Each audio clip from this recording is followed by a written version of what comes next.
আপা, আরে বোন তুমি কিছু লাগবো? না না না, আচ্ছা সমস্যা নেই, আপনারা তাহলে কথা বলেন। আরে তুমি বসো তো, বসো। আপা, তুমি কি কিছু কইবা? আমি বলতে চাচ্ছিলাম আপনি মুক্তাকে এখনো স্কুলে দেননি? না, এখনো ওর স্কুলে দেই নাই, তবে দিমু। আপা, মুক্তার লেখাপড়ার দিকে বেশ নজর রাখবেন কিন্তু। ওকে স্কুলে দিবেন আর যা খরচ সব আমরা বহন করব। তুমি না অনেক ভালো মানুষ বোন। তোমার মতো বউ পাওয়া সাত পুরুষের কপাল, তাই না মা? ঠিকই কইছিস।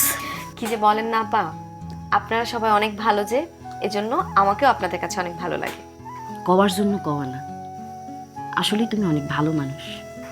তোমার জায়গায় অন্য কোনো মাইয়া হইলে আমি যে বাপের বাড়ি পইরা আছি এটা মনে হয় ভালো চোখে দেখতো না। কি বলেন আপা আপনি? আর আপনার বাপের বাড়ি, আপনার ভাইয়ের বাড়ি, আপনি থাকবেন, এটা ভালো চোখে মন্দ চোখে দেখার কি আছে? আর তাছাড়া আপনি যদি মেয়ে না হয়ে ছেলে হতেন, তাহলে কি এই বাড়ি ছেড়ে যেতেন? যেতেন না। তোমার মতো তো সবাই ভাবে না। তোমার জায়গায় অন্য কোনো ভাইয়ের বউ হইলে এতদিনের সংসারে গ্যাঞ্জাম লেগে যাইতো।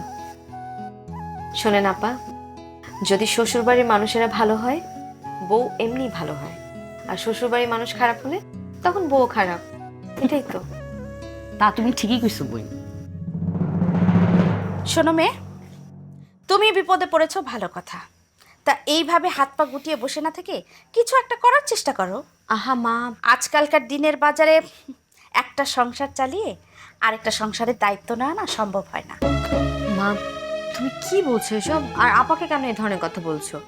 আপা তার ভাইটা খায়, তার ভাইয়ের সংসারে থেকে সে কি করবে না করবে সেটা তার ব্যাপারে, তার ভাইয়ের ব্যাপার। এটা তো তোমার আমার চিন্তা করার কিছু নেই।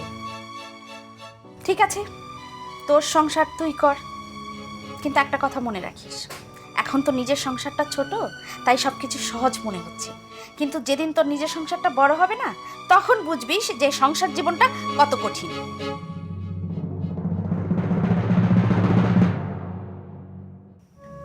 আপা, আপা আপনি আমার আমার কথা কিছু মনে করেন না।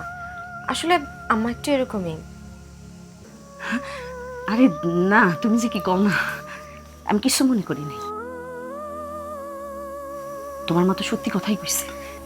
আপনি কষ্ট নিয়েন না আপা, আমার হয়ে আমি আপনাকে সরি বলছি, রাগ করেন না। ঠিক আছে, থাকেন।